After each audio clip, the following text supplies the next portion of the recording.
علیہ وآلہ وسلم کا چہرہ دیکھ کر کئی لوگ مسلمان ہو گئے تھے اور انہوں نے کہا تھا حاذل وجہ، یہ جو چہرہ ہے نا یہ جھوٹے کا چہرہ نہیں ہو سکتا۔ تو آپ کا چہرہ دیکھ کر لوگ مسلمان ہو گئے۔ اب سب سے پہلے فتنہ قادیانیت کے بانی مرزا غلام احمد قادیانی، ان کا نام اور نسب اور ان کا خاندانی پس منظر، ان کے حالات و واقعات اختصار کے سامنے میں آپ کے سامنے عرض کروں گا۔ یہ میرے ہاتھ میں روحانی خزائن کی 13ویں جلد ہے۔ اس کے اندر کتاب البریہ، کتاب البریہ صفحہ نمبر 4 اور صفحہ نمبر 5 پر مرزا غلام احمد قادیانی نے اپنے آپ کا اور اپنے خاندان کا تعارف کروایا ہے کہ میں کون ہوں اور میرا خاندان کون ہے۔ تو زبان میری ہے، عبارت مرزا غلام احمد قادیانی کی۔ روحانی خزائن جلد نمبر 13، کتاب البریہ، اور کتاب البریہ روحانی خزائن کے جو صفحات ہیں اس نمبر کے اعتبار سے صفحہ نمبر 4 اور صفحہ نمبر 5۔ بانی قادیانیت کا نام مرزا غلام احمد تھا، ان کے والد کا نام مرزا غلام مرتضیٰ تھا۔ ان کے والد کا نام کیا تھا؟ مرزا غلام مرتضیٰ۔ عموماً قادیانی لوگ یہ کہتے ہیں کہ ہمارے مخالفین ہمیں ننگی اور گندی گالیاں دیتے ہیں، دلائل کے ساتھ بات نہیں کرتے، لیکن اللہ کے فضل و کرم سے مولانا ثناء اللہ امرتسری رحمت اللہ علیہ، ان کی تحریرات آج بھی مطبوع موجود ہے۔ دلائل کے ساتھ قادیانیت کا رد کیا گیا ہے، گالیاں نہیں دی گئی۔ اور مرزا غلام احمد قادیانی نے جو اپنی کتابوں میں مخالفین کو گالیاں دی ہیں، اگر وہ جمع کر لی جائے تو اتنی موٹی کتاب بن سکتی ہے، اتنی موٹی۔ تو پہلے گھر کی خبر لینی چاہیے، پھر دوسرے پر اعتراض کرنا چاہیے۔ کہتے ہیں میں ایسے خاندان سے ہوں جو گورنمنٹ انگریز کا پکا خیر خواہ ہے۔ نام میں نے بتا دیا، والد کا نام۔ اب خاندانی پس منظر سن لے۔ کہتے ہیں میں ایسے خاندان سے ہوں جو انگریز کا پکا خیر خواہ، گورنمنٹ انگریز کا۔ اب بتائیں، جو انگریز گورنمنٹ کا وفادار ہو، نبوت تو بہت اعلیٰ و بالا بات ہے نا۔ شرافت کا جو ادنا درجہ ہے، ایمان کا ادنا درجہ، ہم یہ ادنا درجہ بھی اس شخص کو دینے کے لیے تیار ہو سکتے نہیں۔ عموماً جب ختم نبوت کا اکٹھا پروگرام ہوتا ہے نا، تو کچھ ہمارے مبلغین ہیں وہ نبی صلی اللہ علیہ وسلم کے اوصاف بیان کرتے ہیں، پھر مرزا غلام احمد قادیانی کے اوصاف بیان کرتے ہیں، جی دیکھیں یہ نبی ہو سکتا ہے۔ تو مجھے ایسی جگہ پر بڑا غصہ آتا ہے، تو میں اکثر کہا کرتا ہوں، اللہ کے بندو، سید الانبیاء جناب محمد الرسول اللہ صلی اللہ علیہ وسلم کے ساتھ تم اس کا تقابل کرتے ہو، ہم تو ادنا ایمان والے ایک مومن مسلم کے ساتھ بھی اس کا تقابل کرنے کو کبھی تیار نہیں۔ یہ تو بہت بڑا ظلم ہے۔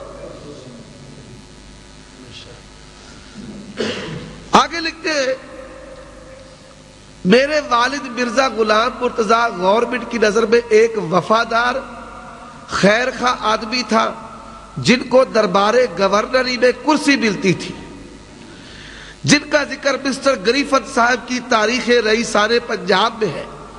1857 میں انہوں نے اپنی طاقت سے بڑھ کر سرکار انگریزی کو مدد دی تھی۔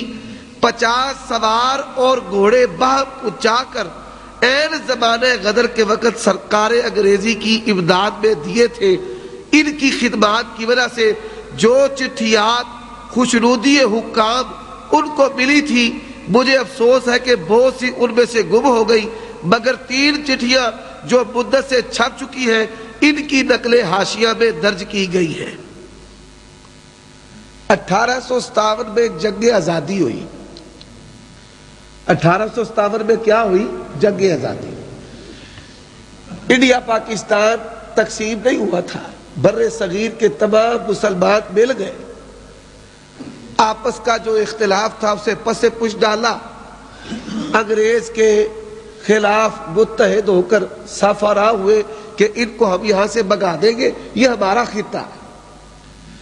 تو 1857 کی جنگ آزادی میں مرزا غلام احمد قادیانی فخر کر رہے کہ میرے ابا مرزا غلام مرتضیٰ نے انگریزوں کو مسلمانوں کے خلاف 50 سوار اور 50 گھوڑے دیے، اور جس کی تعریف میں انگریز سرکار نے مرزا غلام احمد قادیانی کے والد کو سرٹیفکیٹ دیے، تعریفی اسناد دی کہ اس نے بڑا اچھا کام کیا ہے، یہ بڑا اچھا وفادار انسان ہے۔ اور پھر ایران میں مرزا غلام احمد قادیانی کے والد کو جاگیر بھی ملی، زمین میں دی گئی۔ اب یہ تو مختصر نام اور نسب اور خاندانی پس منظر خود مرزا غلام احمد قادیانی کی زبان سے۔ اب ان کی مصروفیات کیا تھی؟ اعلان نبوت کرنے سے پہلے کرتے کیا تھے؟ یہ بھی سوال ہے یا سوال نہیں ہے؟ سوال بھائی۔ اب اسی کتاب کا صفحہ نمبر 182 ہے، وہ خود تعارف کرواتے ہیں کہ میں جوانی کے عالم میں کیا کیا کرتا تھا۔ کہتے ہیں کہ میرے والد صاحب اپنے بعض آباء اجداد کے دیہات کو دوبارہ لینے کے لیے انگریزی عدالتوں میں مقدمات کر رہے تھے، انہوں نے انہی مقدمات میں مجھے بھی لگایا، اور ایک زمانہ دراز تک میں ان کاموں میں مشغول رہا۔ مجھے افسوس ہے کہ بہت سارا وقت عزیز میرا ان بےہودہ جھگڑوں میں ضائع ہو گیا۔ ابا جان زمین اراضی کے حصول کے لیے مقدمہ بازی کرتے تھے، اور مجھے بھی انہوں نے اس طرف لگا دیا، تو میری زندگی کا بہت سارا وقت عدالتوں کے چکر کاٹتے کاٹتے اور گزارتے گزارتے گزر گیا۔ اور کہتے ہیں، اور اس کے ساتھ ہی والد صاحب موصوف نے ذمہ داری امور کی نگرانی میں مجھے لگا دیا۔ میں اس طبیعت اور فطرت کا آدمی نہیں تھا، اس لیے اکثر والد صاحب کی ناراضگی کا نشانہ رہتا رہا۔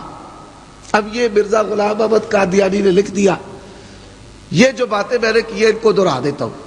نام مرزا غلام احمد، والد کا نام مرزا غلام مرتضیٰ، خاندانی پس منظر انگریز کے پکے خیر خواہ۔ 1857 کی جنگ آزادی میں انگریز کو 50 سوار اور 50 گھوڑے دیے، جس کے عوض میں انگریز نے ان کو تعریفہ سرٹیفکیٹ دیے اور اسناد دی، اور ان کو گورنری میں حکومتی گورنری میں کرسی بھی ملتی تھی۔ اور پھر مرزا غلام احمد قادیانی کی مصروفیت کہ باپ کی طرح وہ بھی مقدمہ باز تھے اور عدالتوں کے چکر لگایا کرتے تھے زمین کے حصول کے لیے، اور پھر کھیتی باڑی کے امور میں مصروف رہتے تھے۔ اب یہ تو کتاب البریہ پہلا صفحہ نمبر 4 اور 5 ہے، اور پھر روحانی خزائن صفحہ نمبر 182 حاشیہ سے میں نے مرزا غلام احمد قادیانی کی آپ کو تحریر پڑھ کے سنائی ہے۔ اب آگے چلیے، یہ میرے ہاتھ میں سیرت المہدی ہے۔ سیرت المہدی، اس کے اندر صفحہ نمبر 38 ہے اور پہلا حصہ۔ یہ سیرت المہدی جو ہے مرزا غلام احمد قادیانی کے بیٹے مرزا بشیر احمد ایم نے، انہوں نے تعریف کی صفحہ نمبر 38 پر کیا لکھتے ہیں؟ بیان کیا مجھ سے حضرت والدہ صاحبہ نے کہ ایک دفعہ اپنی جوانی کے زمانہ میں حضرت مسیح موعود علیہ السلام تمہارے دادا کی پینشن وصول کرنے گئے تو پیچھے پیچھے مرزا امام دین بھی چلا گیا۔ جب آپ نے پینشن وصول کر لی تو وہ آپ کو پھسلا کر اور دھوکہ دے کر بجائے قادیان لانے کے باہر لے گیا اور ادھر ادھر پھراتا رہا۔ جب اس نے سارا پیسہ اڑا کر ختم کر دیا تو آپ کو چھوڑ کر کہیں اور چلا گیا۔ دادا جی دی پینشن لین واسطے گئے تے اتھوں نال بیلی نے آکھیا کہ آ چلیے موج مستی کریے، تے بیلی نو نال لے کے موج مستی کرن ٹر پے تے ادھر ادھر اے الفاظ میں کولو نہیں پائے یا اوپر لکھے ہوئے ہیں، اور ادھر ادھر پھراتا رہا۔ پھر کیا ہوا؟ پیسے مک گئے، بیلی روٹ گئے۔